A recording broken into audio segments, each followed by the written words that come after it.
नमस्कार दोस्तों। आज अपनी जो बात मैं आप सबसे साझा करने आया हूँ, उसका शीर्षक है राजेंद्र प्रसाद पर सिर्फ बयानबाजी नहीं, उनके जैसा बनना होगा सत्ता के शिखर को। जी हाँ दोस्तों, आज 3 दिसंबर है और आज के दिन ही हमारे महान स्वतंत्रता सेनानी डॉक्टर राजेंद्र प्रसाद का जन्म हुआ था। आज हमारे प्रथम राष्ट्रपति डॉक्टर राजेंद्र प्रसाद की जयंती है। की जयंती पर हमारे प्रधानमंत्री नरेंद्र मोदी ने कहा कि हमारे इतिहास के महत्वपूर्ण क्षणों के दौरान डॉक्टर राजेंद्र प्रसाद का गहरा ज्ञान और दृढ़ नेतृत्व बेहद गर्व का स्रोत है।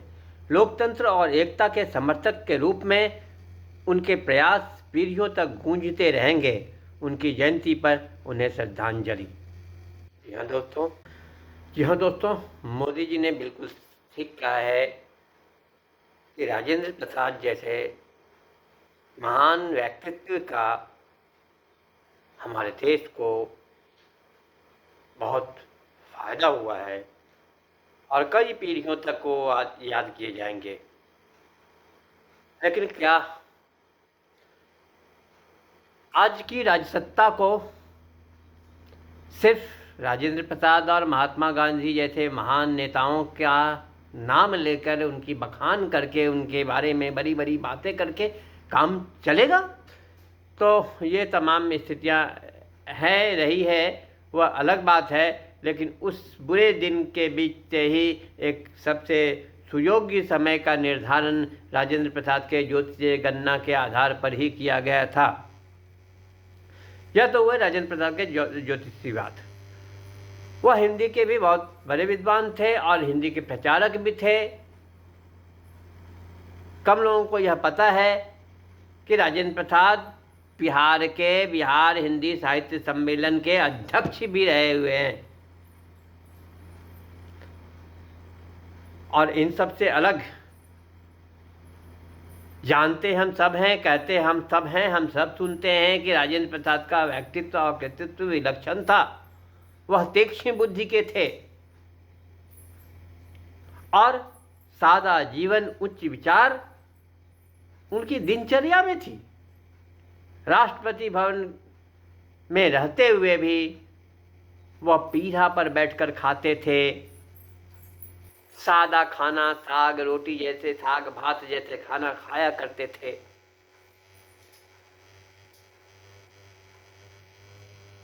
राजेंद्र प्रसाद जब छात्र जीवन में थे तो एक समय ऐसा आया कि जब उनके एक विषय में 0 मार्क्स आ गया। राजेंद्र प्रसाद अपने प्रिंसिपल से मिले और उन्होंने बड़ी ही दृढ़ता से कही, सर मैं फेल नहीं हो सकता। तत्कालीन अंग्रेज प्राचार्य ने पहले तो उन्हें इग्नोर किया, फिर जब उन्होंने दृढ़ता के साथ अपनी बात को पुनः दोहराया तब प्राचार्य ने कहा, फाइन 100 रुपीज। लेकिन राजेंद्र प्रसाद की दृढ़ता में कमी नहीं आई। उन्होंने पुनः अपनी बात को दोहराया, सर मैं फेल नहीं हो सकता, सर आई कांट फेल।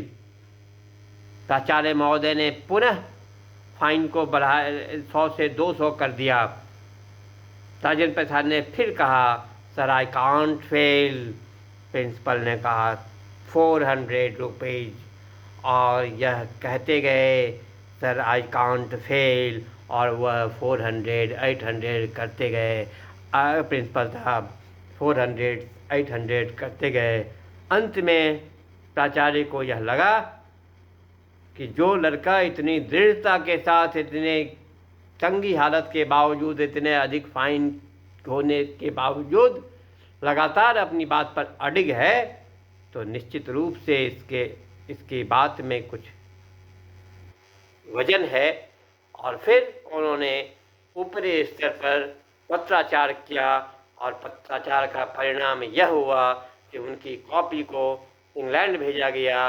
वहाँ पुनः निरीक्षण किया गया कॉपी का, और तब जो सामने आया रिजल्ट, वह रिजल्ट राजेंद्र प्रसाद के तीक्ष्ण बुद्धि का साक्षात प्रमाण है।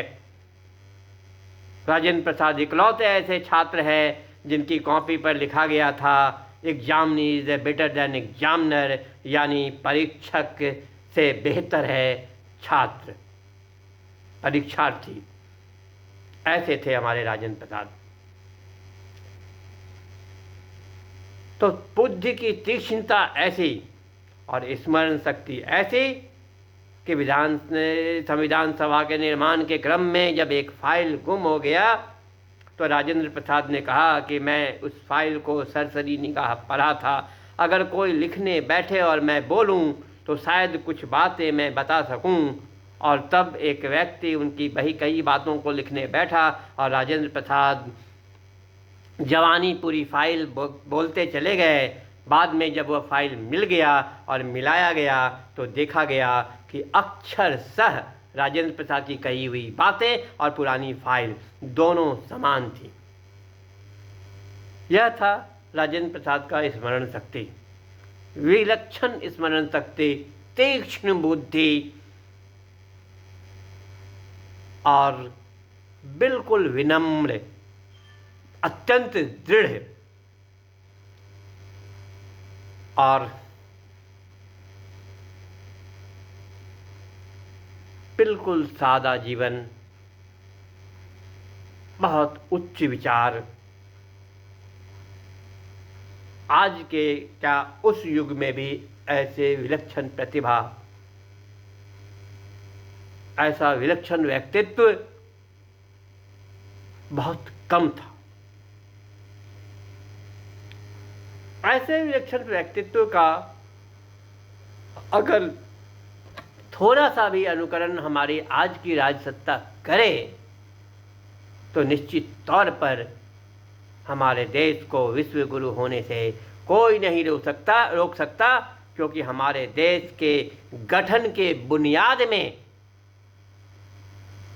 जो हमारे देश के गठन का बुनियाद तैयार किया गया है, उस बुनियाद का एक एक ईंट राजेंद्र प्रसाद जैसे महान व्यक्तित्व के द्वारा डाला गया है। इतने मजबूत बुनियाद जिस देश का है, इसलिए मेरा मानना है कि हमारे देश के आज़ादी के बाद के निर्माण का बुनियाद, नींव की ईंट राजेंद्र प्रसाद जैसे महान व्यक्तित्व के द्वारा रखा गया है।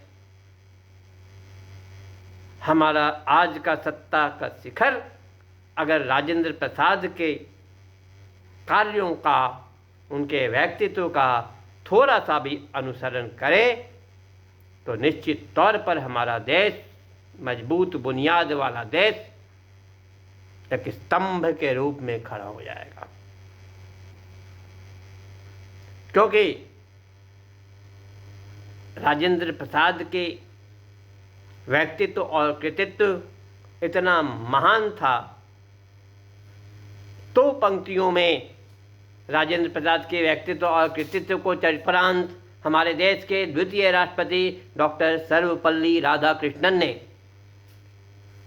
राजेंद्र प्रसाद के मरने पर डॉक्टर सर्वपल्ली राधाकृष्णन ने कहा था कि राष्ट्रपति भवन की ये मोटी मोटी दीवारें याद करेंगी कि कभी उनके बीच एक संत रहा करता था। और निश्चित रूप से